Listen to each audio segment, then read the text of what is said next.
that?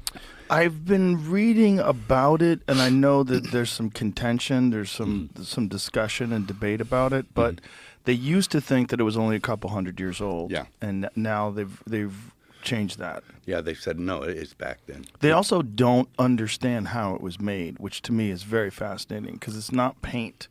It's not. They don't know what caused the image itself and how that technology would have even been available. It wasn't. No. A couple thousand years ago.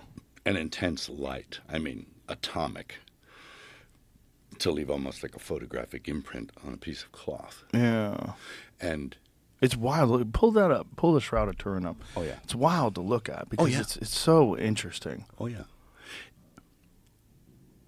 And you can see it that it depicts a first century Hebrew male because the hairstyle was from the first century, and a Hebrew hairstyle, that he was about 6 feet tall, that he was completely scourged all over his body. He was crucified. That's it there. The one on the left is the one on the right is just like an artistic rendition. AI recreation. That's the face. Yeah, click on that one. The face. Yeah, that's good enough. Get Yeah. that large. That's Yeah. fucking crazy. Yeah. Scourged, beaten. Yeah.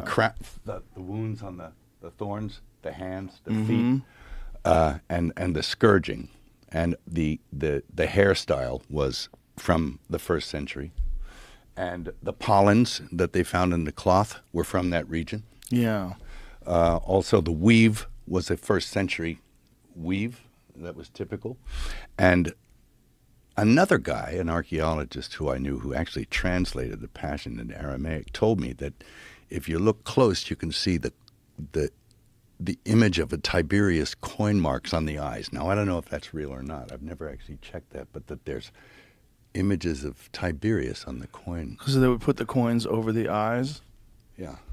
So that would date it.